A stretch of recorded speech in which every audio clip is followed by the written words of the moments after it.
पूरा लंका का कोना कोना छान मार लिया और सीता देवी नहीं मिली। तो रामायण के सुंदरकांड में लगभग 20-25 श्लोक हैं जहां हनुमान जी विचार कर रहे हैं कि भाई मैं अपने सीता देवी को खोजने के मिशन में विफल हो गया। एलिवेटर पिच के लिए भी एक कम से कम 30 सेकंड लगता है। वसुदेव के पास 1 सेकंड था। He was helpless but he didn't become hopeless. Vasudev ने कहा नहीं भाई, 1 सेकंड जो भी एसेट मिला है उसे कृतज्ञता पूर्वक स्वीकार करो। अब मैं हेल्पलेस हूं, होपलेस नहीं हूं, लेकिन ओवर थिंकिंग फिर भी कर रहा हूं। एक बार मैं बैठा था बैंगलोर में, एक बड़े संत हैं हिंदोरी, श्री श्री रविशंकर। श्री श्री रविशंकर जी बोलते हैं कि 100 चीजें जिनके बारे में हम सोच के परेशान रहते हैं उनमें 90 होती नहीं है, 5 जो होती हैं वो मैनेजेबल होती हैं। तो एक्चुअली परेशान करने वाली चीजें 5 भी नहीं बचती आखिरी की। तो हम अपनी इमेजिनेशन के कारण ज्यादा सफर कर रहे हैं। रियलिटी में उतनी समस्या होती नहीं है, इमेजिनेशन में समस्या होती है। अब कहने को ये उत्तर आपने दिया अभी जो मैं पकड़ चुका हूं, पिल, पर्सपेक्टिव। या तो पिल ले लो या पर्सपेक्टिव ठीक कर लो। तो ओवर थिंकिंग से बाहर निकलने के लिए क्या पर्सपेक्टिव वाले आंसर के साथ स्टिक करें या कुछ और ऐड करना चाहते हैं हम? एक मैं जस्ट ये ऐड करूंगा कि ये जो ओवर थिंकिंग का मैटर है, ऐसा नहीं कि स्मार्टफोन के कारण आ गया है। आपको मैं एक हिस्टोरिकल एग्जांपल देता हूं। सुंदरकांड बहुत ही प्रसिद्ध। हनुमान जी बजरंगबली सफलतापूर्वक जो छलांग लगाए, बल के मूर्तिमान स्वरूप, मानसिक रूप से उनसे सशक्त दूसरा कोई चरित्र में जो है शास्त्रों में वर्णन ही नहीं है, कितने शक्तिशाली थे। सीता के खोज में गए, मिशन दिया गया था। मिशन में हर व्यक्ति सफल होना चाहता है। तो पूरी लंका को खोज रहे हैं, यहाँ खोज रहे हैं, वहाँ खोज रहे हैं, देख रहे हैं रावण के आसपास जो महिलाएं हैं वो हैं क्या। पूरा लंका का कोना कोना छान मार लिया और सीता देवी नहीं मिली।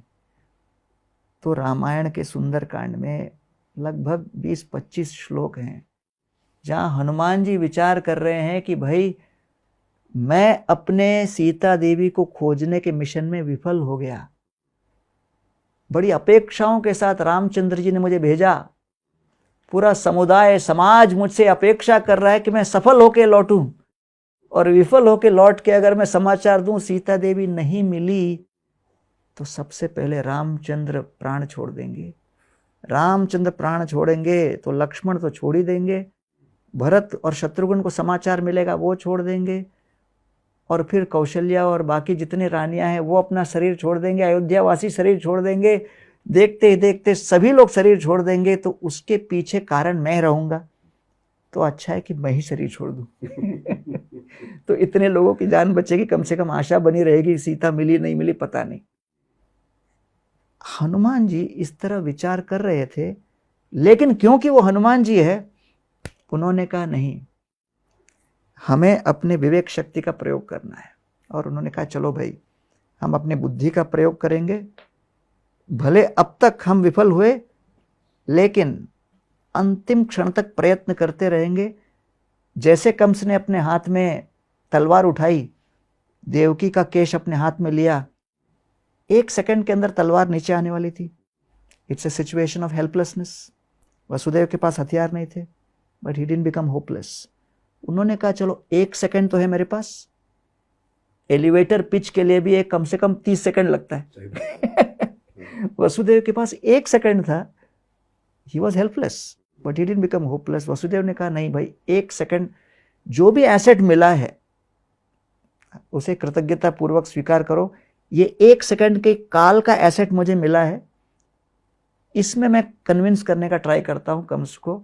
और उसने ट्राई किया।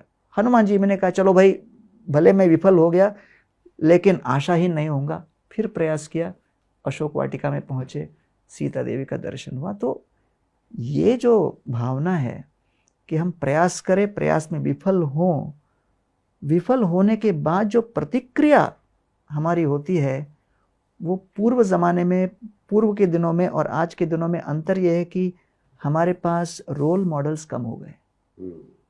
तो आज हेल्पलेस के साथ होपलेस के जब एग्जाम्पल्स ज़्यादा दिखते हैं तो लोगों को लगता है कि भाई हम भी क्या करें। लेकिन जब हेल्पलेस के साथ अगर होपफुल व्यक्ति होगा, आशावादी होगा और दूसरों को भी आशा देने का प्रयास करेगा, और पहले किसी की समस्या होती थी वो सोशल मीडिया के माध्यम से विश्व में ब्रॉडकास्ट नहीं होता था, तो आज कहीं पर कुछ हो गया गड़बड़, अगले ही क्षण पूरे विश्व में इतने तीव्र गति से फैल जाता है कि सबको लगता है उसकी विफलता और उसकी समस्या मेरी समस्या है। तो ये एक बहुत बड़ा विज्ञापन का भी असर है कि there is an amplification of disaster all over the world which affects.